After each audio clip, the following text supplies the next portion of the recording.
Aujourd'hui, on visite une entreprise qui, pour moi, est exemplaire à plus d'un titre. D'abord, c'est une PMI qui fonctionne bien et qui réussit bien. Elle a plusieurs cordes à son arc. Elle a développé du laboratoire jusqu'à la production avec un système de logistique et de gestion de ses stocks qui est très impressionnant en termes de sécurité et aussi de gestion.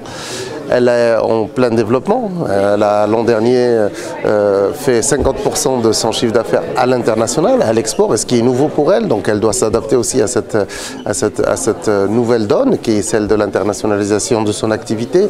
Elle a investi dans l'immobilier, mais pas seulement, aussi dans des outils productifs pour améliorer la productivité, mais aussi la sécurité et le confort de ses salariés. Elle est très engagée dans la RSE, donc elle a obtenu des prix qui sont prestigieux.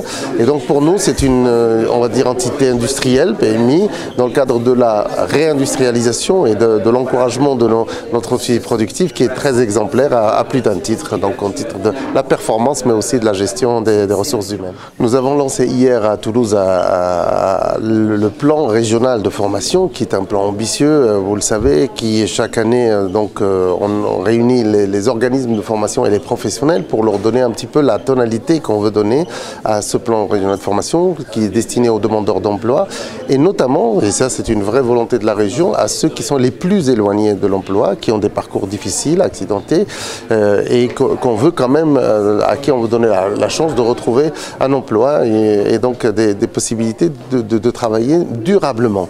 Donc on a évidemment une partie qui vise les demandeurs d'emploi, une partie qui vise les employeurs, donc les entreprises qui ont des possibilités pour les accompagner, par exemple par de la formation en situation de travail, par des formations de contingents très petits, de 3, 4, 5 personnes.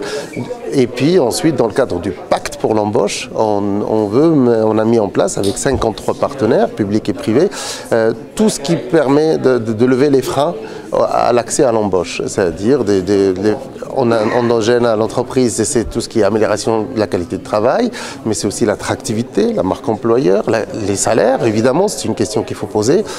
Donc on accompagne les entreprises pour cela. Et de l'autre côté, pour les demandeurs, on va leur permettre de lever tous les freins exogènes, c'est-à-dire la garde d'enfants, parce qu'on va prendre ça en charge, la mobilité, pour ceux qui ne peuvent pas se déplacer, mais aussi l'hébergement, par exemple, qui sont aussi des problématiques pour accepter une offre d'emploi quand elle se présente.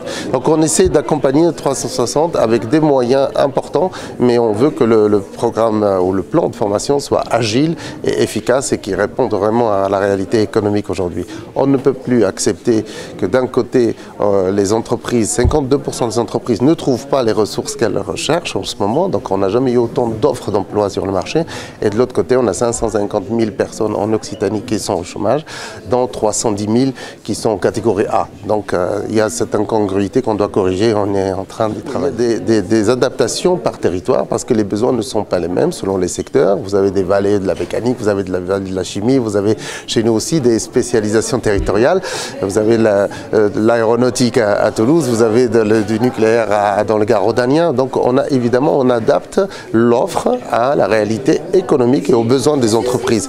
Mais vous allez avoir des besoins des soudeurs ici en Ariège, comme à Toulouse, mais comme à Alès ou à Perpignan. Donc il y a des métiers dont on a besoin un peu partout. Donc en fait, le plan de formation s'adapte aux réalités des territoires et n'oriente pas des enveloppes budgétaires spécifiques à tel ou tel secteur géographique. Non, on s'adapte vraiment à la réalité des besoins.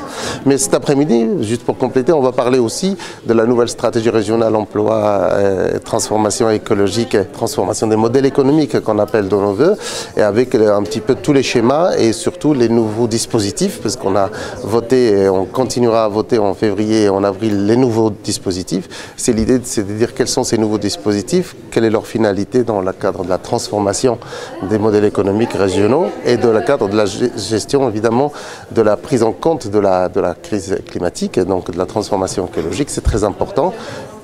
L'humain au cœur de tous nos systèmes, ça reste aussi une priorité pour nous. La territorialité de notre politique et de nos aides, donc pour qu'elle percole partout. Et puis bien sûr la réindustrialisation, la relocalisation, l'ancrage territorial qui est important. Enfin, la conditionnalité des aides, parce qu'on renforce un petit peu cette conditionnalité. Un euro public doit être très bien utilisé et il doit y avoir des contreparties, ce qui est appelé par les acteurs économiques en entier.